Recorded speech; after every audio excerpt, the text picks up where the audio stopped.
तो कभी कभी मेरे दिल में ख्याल आता है कि अगर ऐसा होता कि मेरे पास एक टाइम मशीन होता और मैं अतीत में चला जाता, ज़्यादा नहीं 5 मिनट पहले भी अगर जा पाता, तो एक्चुअली परफेक्ट मूव जो है हम कैप्चर कर पाते। लेकिन आपको भी पता है और मुझे भी पता है ऐसा पॉसिबल नहीं है। हमें सही जगह पे एंट्री करना पड़ेगा, सही जगह पे एग्जिट करना पड़ेगा, कितना देर तक होल्ड करना है एक ट्रेड को ये भी समझना पड़ेगा, तभी जाके हम एक प्रॉफिटेबल ट्रेडर बन सकते हैं। तो जैसे कि मैं आपको अभी चार्ट पे लेके जाऊंगा, निफ्टी का और बैंक निफ्टी का कल एक्सपायरी है, मंथली एक्सपायरी है, कल फरवरी खत्म हो रहा है और देखेंगे किस तरीके से कल ट्रेड हो सकता है। कुछ इंडेक्स जो है उसमें चेक करेंगे, प्लस कुछ कंपोनेंट्स भी देखेंगे जिसके कारण मार्केट में बड़े मूवमेंट आते हैं, उसमें क्या क्या चीज़ें बन रहा है, बीटीएसटी में क्या किस तरीके से कल मार्केट ओपन होगा उसके बारे में भी डिस्कशन करेंगे। तो वीडियो को पूरा देखिए ताकि आप समझ सके कि मैं कौन सा स्ट्रेटेजी यूज़ कर रहा हूँ। और मैं लाइव में रहता भी हूँ हर दिन, आप वहाँ पे ज्वाइन भी कर सकते हो लाइव में मेरे यूट्यूब चैनल पे। और अगर ये वीडियो अच्छा लगता है आपको तो चैनल को सब्सक्राइब जरूर करना और वीडियो को लाइक करना, ठीक है। तो जल्दी से चार्ट पे चलते हैं और देखते हैं किस तरीके से कल हम ट्रेड कर सकते हैं।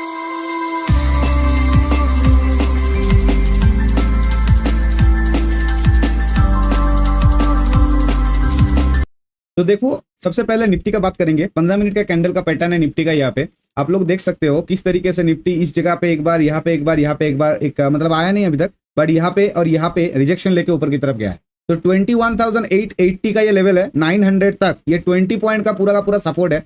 मुझे चाहिए ट्रेडर को, यानी कि बायर्स को चाहिए मार्केट इसके नीचे ओपन, ठीक है। लेकिन आज क्या हुआ था मार्केट में, मैं आपको वो दिखाना चाहता हूँ। तो देखो, सबसे पहले यहाँ पे देखो निफ्टी यहाँ से गिरा है, इस जगह पे गिरा है। तो ये जो कैंडल है ये आपका 10:45 का कैंडल है। 10:45 का कैंडल में जब मार्केट यहाँ से गिरा, अगर इस जगह पे आप स्ट्रेडल करते तो सबसे पहले देखो एंट्री कहाँ मिला था। आज एंट्री हमें कहाँ मिला था, बिल्कुल यहाँ पे देखो एक क्रॉस जैसा जो डोजी बना है, इंडिसीजन कैंडल है, इसको लॉन्ग लेग डोजी भी कहा जाता है। इसके बाद एक रेड कैंडल का कंफर्मेशन दिया, हालांकि 5 मिनट में अगर आप देखोगे तो यहाँ पे एंट्री था। अगर आप यहाँ पे स्ट्रेडल करते, थोड़ा सा प्रॉफिट आने के बाद, जैसे यहाँ पे आपने पुट लिया, उसके बाद थोड़ा सा आने के बाद आपने यहाँ पे कॉल भी लिया, उससे क्या हुआ, आपका पोजीशन हेज हो गया।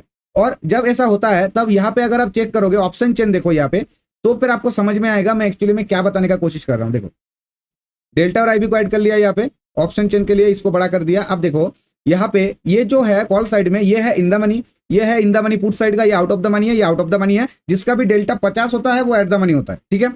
अभी क्या हुआ, जब मार्केट एक डायरेक्शन में कंटिन्यू जाता है या फॉल होता है या फिर ऊपर की तरफ जाता है, तो एक जो प्रीमियम है, अगर हम दोनों प्रीमियम लेते हैं, 114 का पुट लेते हैं अगर 950 का, और अगर 22,000 का कॉल लेते हैं हम अगर, तो देखो इसका डेल्टा 35 है, इसका डेल्टा 52 है, तो थोड़ा ज्यादा हो गया। हम क्या करेंगे, 44 का जो डेल्टा है उसका पुट ले सकते हैं और 46 का जो है कॉल ले सकते हैं, यानी कि 84 का पुट या 60 का, 84 प्रीमियम है पुट का और 60 प्रीमियम है कॉल का।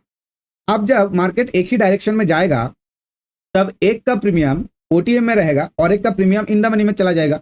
और ओटीएम का खासियत यह है कि उसका प्रॉफिट हिस्सा भी कम होता है और लॉस का हिस्सा भी कम होता है, और इन द मनी में प्रॉफिट ज्यादा होता है लेकिन लॉस भी ज्यादा होता है। तो एक टाइम बाद जब ओटीएम में चला जाएगा प्रीमियम, तो वो धीरे धीरे रुकना स्टार्ट करेगा और जो इन द मनी में रहेगा वो धीरे धीरे बढ़ना स्टार्ट करेगा। अगर मार्केट में मोमेंटम रहा तो ultimate end of the day आप प्रॉफिट में ही क्लोज करोगे। इस वजह से स्ट्रेडल जो है ये सबसे अच्छा स्ट्रेटेजी है जो मुझे लगता है खास करके बिगिनर्स को ये यूज करना चाहिए। अभी ऑप्शन चेन देख लो किस तरीके से है। 22,000 का लेवल पे 1 करोड़ का राइटर है, एक 22,100 पे 1 सीआर का है, 22,200 पे 1.62 सीआर का है। लेकिन ऑपोजिट डायरेक्शन में अगर आप पुट का राइटिंग देखोगे तो 950 में 900 में 45 लाख है, 800 में 59 लाख है, 700 में 44 लाख है। तो देखो मार्केट आज गिरा क्यों, एक्चुअली में रीजन क्या था मार्केट गिरने का। तो सबसे पहले बड़ा रीजन जो मार्केट गिरने का है वो है कि जो फॉरेन इन्वेस्टर्स है, जो एफपीआईज है, फॉरेन पोर्टफोलियो जो है, वो लोग क्या कर रहा है, रेगुलरली सेल कर रहा है मार्केट में। इस वजह से जनवरी में से लेके अगर मैं 27 फरवरी तक का बात करूं तो कुल मिला के 36,000 करोड़ का सेलिंग किया उन लोगों ने इक्विटी मार्केट में। और लेकिन इंडिया में जो हमारा डोमेस्टिक इन्वेस्टर्स है या फिर इंस्टीट्यूशंस है वो लोग बाई कर रहा है। और एंड ऑफ द डे जो है, एंड ऑफ द मंथ जो है, उन लोगों का एक टारगेट मीट करने का होता है। म्यूचुअल फंड हो गया या फिर एसआईपी वगैरह जो है, या फिर मान लो इंश्योरेंस पॉलिसी वाला जो कंपनी है, उन लोगों का एक टारगेट होता है, तो वो लोग उस टाइम पे बाइंग करते हैं। तो हो सकता है कि आज मार्केट जानबूझ के इतना गिराया गया है कि कल मार्केट को थोड़ा उठाया जा सके, क्योंकि कल लोगों को बाइंग करना है। और इसी वजह से कल का मार्केट जो है थोड़ा इंटरेस्टिंग होने वाला है और वोलेटिलिटी भी रहेगा मार्केट में, इसलिए कल थोड़ा ध्यान से ट्रेड करना। हो सके तो लाइव में ज्वाइन कर लेना, मैं लाइव में रहता हूँ यूट्यूब लाइव में सुबह को, ठीक है, 11 बजे तक मैं आ जाता हूँ। आप लोग कोशिश करना मेरे को ज्वाइन करने का, हम लोग वहाँ पे डिस्कशन करेंगे, क्वेश्चन आंसर करेंगे, डाउट जो है भी है आपका मार्केट रिलेटेड उसको क्लियर करने का कोशिश करेंगे। ट्रेड तो हम करेंगे ही। तो देखो निफ्टी का सपोर्ट क्या मिला हमें, 21,880 का। रेजिस्टेंस क्या है, 22,227 का। और इसके ऊपर तो ऑल टाइम हाई है, उसके बारे में सोच के अभी फायदा नहीं है। तो देखो अभी यहाँ पे मैं आपको एक बात बता रहा हूँ, ये जो लेवल हमें मिला है, देखो यहाँ पे एक और लेवल भी है, यहाँ पे देखो 22,040, यानी कि 22,040 से लेके 22,053 पे एक स्विंग है। मार्केट यहाँ पे आके नीचे आया, फिर ऊपर जाके यहाँ पे लेकिन क्रॉस नहीं कर पाया। अगर बायर में पोटेंशियल होता, अगर स्ट्रांगनेस होता तो इस लेवल को क्रॉस कर देता, लेकिन बायर उतना स्ट्रांग नहीं था, जिस वजह से फिर से गिरा। और इसी वजह से आज मुझे लग रहा है कि मार्केट नीचे ओपन होने का चांसेस है, लेकिन नीचे मतलब कहा 21,880 के नीचे अगर ओपन हो तो अच्छा होगा। उसके ऊपर ओपन होगा तो दिक्कत है, क्योंकि 880 में सपोर्ट है। नीचे ओपन होगा तो बायर को थोड़ा पैसा मिलेगा, और उसके बाद अगर सपोर्ट लेके ऊपर जाता है, जैसे 800 में मान लो राउंड लेवल है, राउंड लेवल को उतना ज्यादा रेस्पेक्ट तो निफ्टी देता नहीं है, मतलब कोई भी नहीं दे रहा है आजकल। लेकिन 22,000, 21,000, 23,000, 22,500, ये सब जो राउंड लेवल है इस पे थोड़ा बहुत रेस्पेक्ट मिल रहा है, लेकिन बाकी 100, 200, 300 वाला पे कोई रेस्पेक्ट नहीं मिल रहा।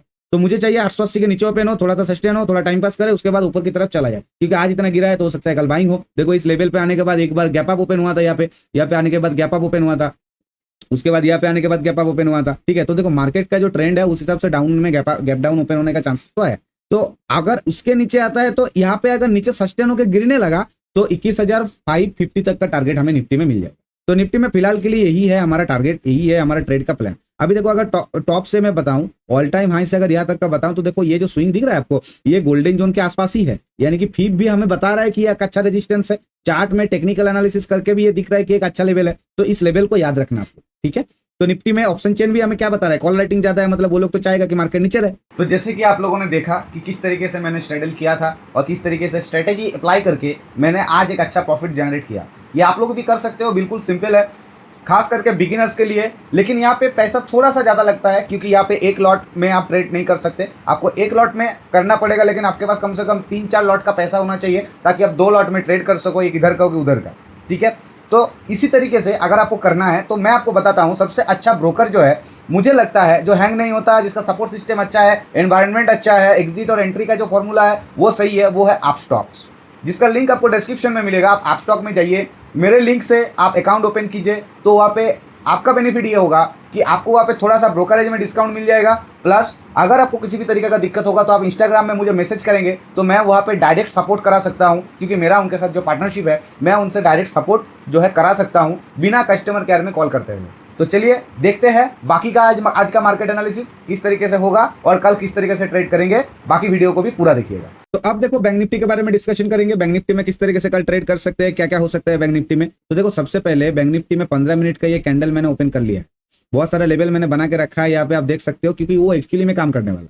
ये ट्रेंड लाइन को अगर मैं हटा दूं तो देखो यहाँ पे बहुत सारा रेजिस्टेंस है बैंक निफ्टी में। अभी बैंक निफ्टी इस जगह पे क्लोज किया है 45,910 पे। इसके नीचे में बैंक निफ्टी का जो सपोर्ट आएगा वो बिल्कुल इस जगह पे आएगा, यहाँ पे जो है आपका 45,600। लेकिन हम लोग थोड़ा सेफ खेलेंगे, तो हम लोग थोड़ा सा ऊपर में सपोर्ट रखेंगे 645 में, 600 तक जाने का वेट नहीं करेंगे, क्योंकि देखो बॉडी यही पे है, शेडो बनाया था उसके बाद।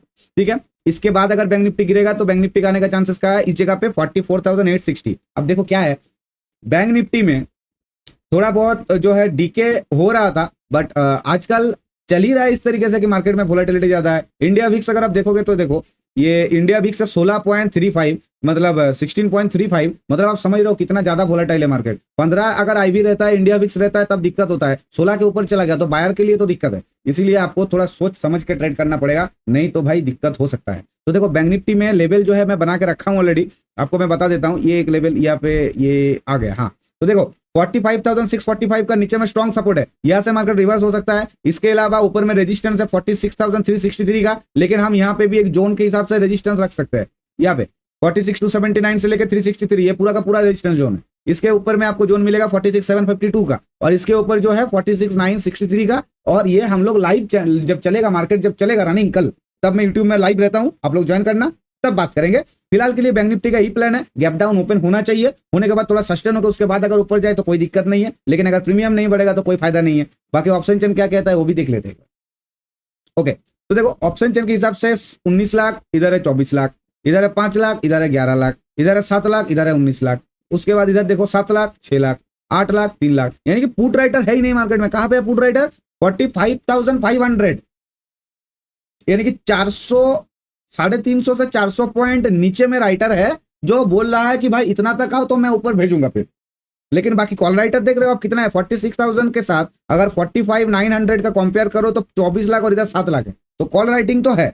जिस वजह से मार्केट में ये चल रहा है कि भाई मार्केट नीचे जाने वाला है, एटलीस्ट गैप डाउन ओपन तो होना चाहिए, जिस हिसाब से राइटर्स है। और अगर आप प्रीमियम देखोगे तो कॉल का प्रीमियम इधर देखो, सॉरी मतलब चेंजेस वाई चेंज जो देखोगे उस हिसाब से देखो यहाँ पे रेड कलर आपको बहुत सारा शो कर रहा है, मतलब वाइज निकले है, सेलर निकला है, पुट सेलर मार्केट से निकले है, लेकिन यहाँ पे देखो सब ग्रीन है और कितना कितना परसेंटेज ग्रीन है, मतलब कॉल राइटर्स मार्केट में घुसे हैं जिस वजह से सब ग्रीन है, परसेंटेज बढ़ा है, यानी कि मार्केट में सेलर भी चाहता है कि गिरे और बायर के लिए तो गिर ही रहा है, तो अल्टीमेट फॉरेन इन्वेस्टर तो बेच रहा है, तो अल्टीमेट डाउन जो है इस तरीके से तो होना चाहिए।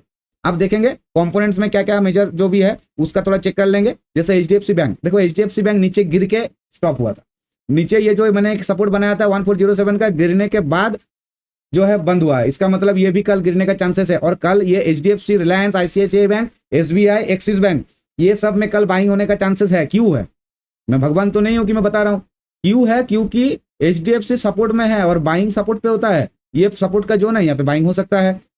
रिलायंस के बारे में अगर हम बात करें तो रिलायंस 2915 का यहाँ पे क्लोज किया था, नीचे आके सपोर्ट लेके ऊपर जाके क्लोज किया है और यहाँ से बार बार रिजेक्शन लिया, देखो ये में से बार बार गिरा है, तो हो सकता है कि ये गिर जाए, ठीक है, और फिर सपोर्ट पे बाइंग हो और ऊपर की तरफ चला जाए। तो रिलायंस में भी पॉसिबिलिटीज दिख रहा है गैप डाउन का। एसबीआई का अगर मैं बात करूं तो एसबीआई भी बहुत बार कोशिश किया ऊपर जाने का, लेकिन अल्टीमेट वो एकदम सपोर्ट पे आके क्लोज किया। आप देख सकते हो ये पूरा का पूरा एक सपोर्ट है, सपोर्ट पे आके क्लोज किया है, तो एसबीआई भी नीचे जाने का चांसेस है और फिर यहाँ पे बाइंग हुआ तो ऊपर की तरफ जाने का जो है हो सकता है। ICICI bank total 14 point down है, 1.32%। स्टॉक में 14 पॉइंट 10 पॉइंट बहुत ज्यादा होता है बैंक के मामले में खास करके। तो यहाँ पे देखो आईसीआईसीआई बैंक का यहाँ पे एक बनाया था मैंने 1038 का, लेकिन इस लेवल को आप यहाँ पे रख सकते हो बिल्कुल, यहाँ पे 1040 पे सपोर्ट है। यहाँ पे देखो सपोर्ट लिया है क्या, देखो एक बड़ा रेड कैंडल आने के बाद इसने, लेकिन इस ग्रीन कैंडल ने इस हाई और लो को अगर मार्क कर लो तो इसने बॉडी क्लोज नहीं कर पाया ब्रेक करने के बाद, ना तो इस रेड कैंडल का हाई को ब्रेक किया है ना ही लो को ब्रेक किया है, तो इसका मतलब अभी भी मार्केट में सेलिंग अपॉर्चुनिटीज है आईसीआईसीआई बैंक और गिरने का चांसेस